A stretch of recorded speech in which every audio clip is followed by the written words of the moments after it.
Welcome to session 27.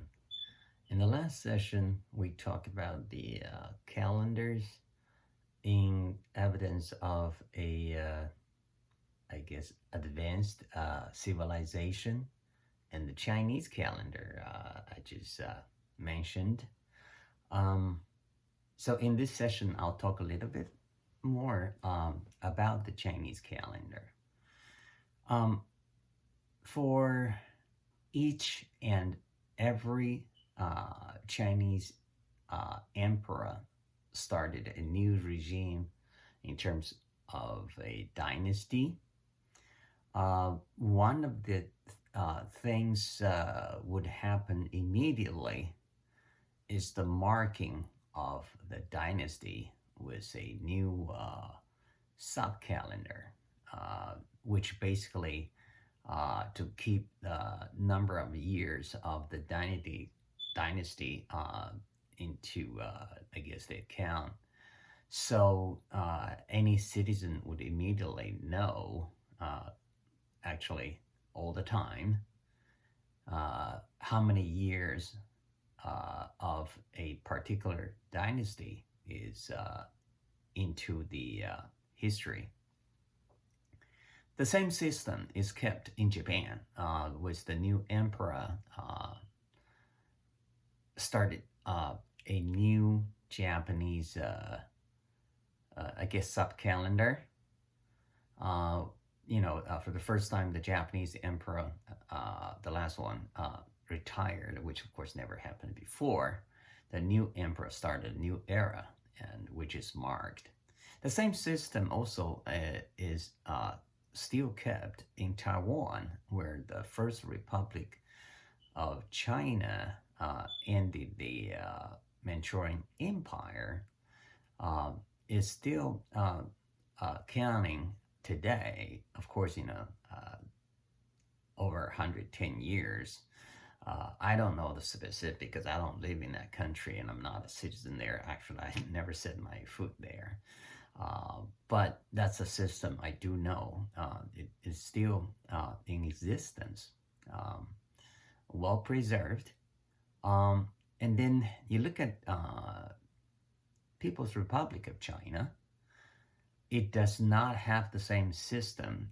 So I don't know if you ask any citizen of People's Republic of China, do they know instantly how many years the Red Republic has been in the power, and is that marked with a sub calendar? So that's a political and legal system, but in any case, did not matter which Chinese emperor was,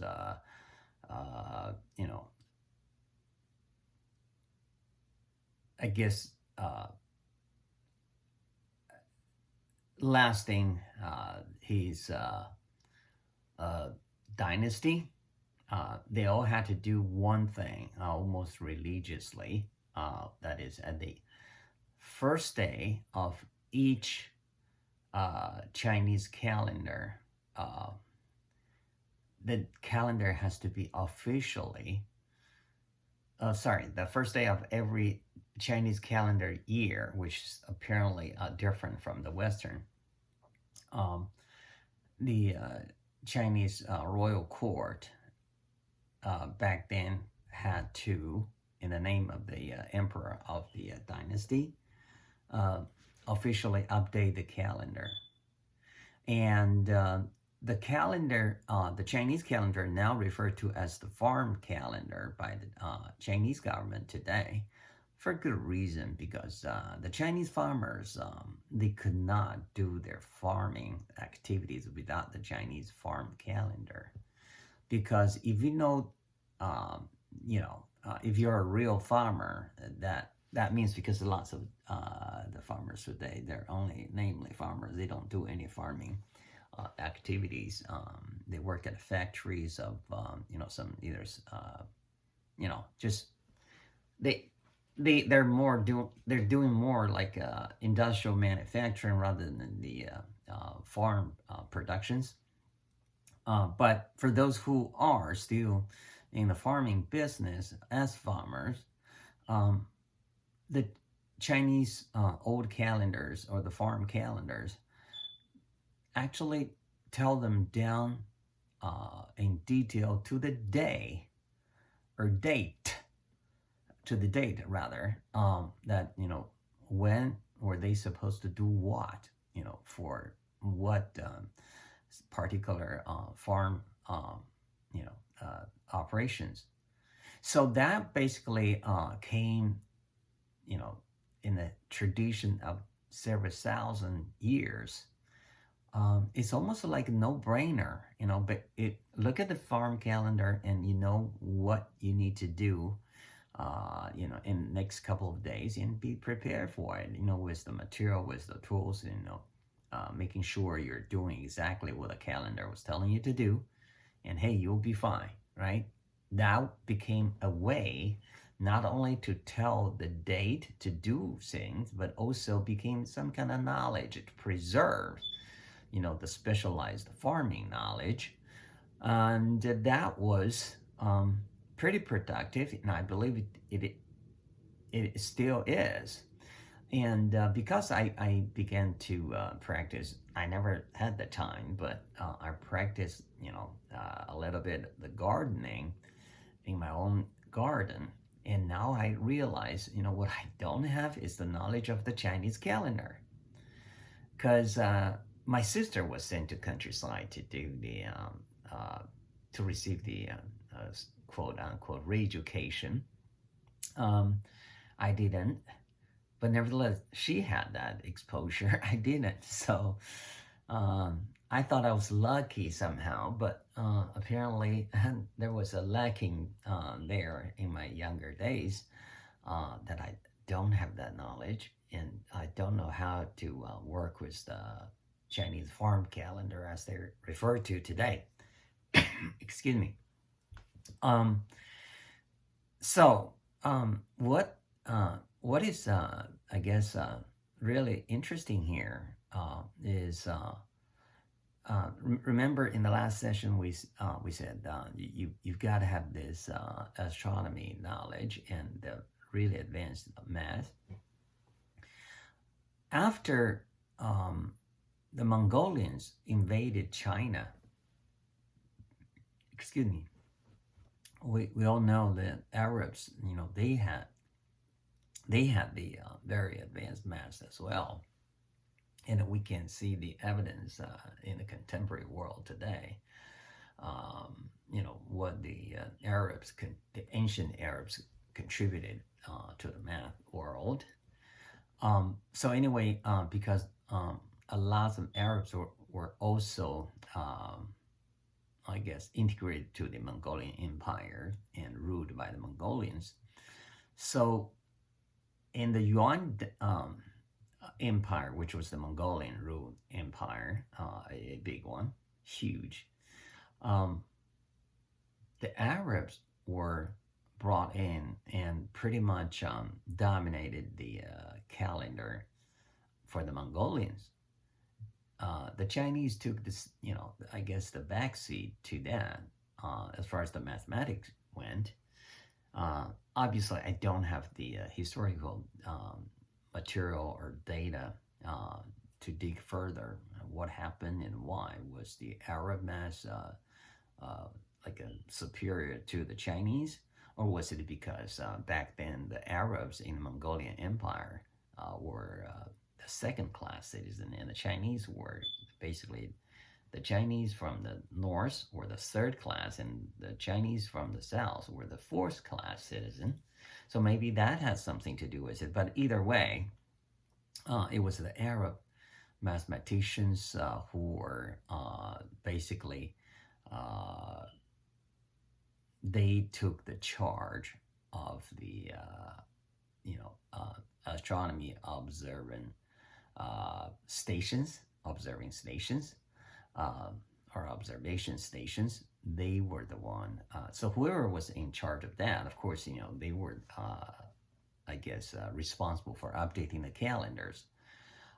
So after the Mongolians were kicked out of China, I guess at least from the royal palace, the Han ethnics took back the control. of the nation. Uh, did they update the calendar? Uh, I'm sure they did, but because at that time Japan was self-isolating itself under the rule of the shogunate government, so they did not have any official, I guess, trade relationship with China. So one of the local mathematician in Japan updated the Chinese calendar on their own. And how did that work? I have no, I guess, sufficient reading, so I would not want to comment on that. Uh, but then between the late Ming Dynasty and the, I guess, throughout the entire Manchurian Empire, the Han Chinese mathematicians were never in charge of the royal astronomy observation station. It was always the Western missionary, you know, the, it's a missionary. They were taking up the job in the royal palace from the Ming Empire all the way through the entire history of Manchurian Empire.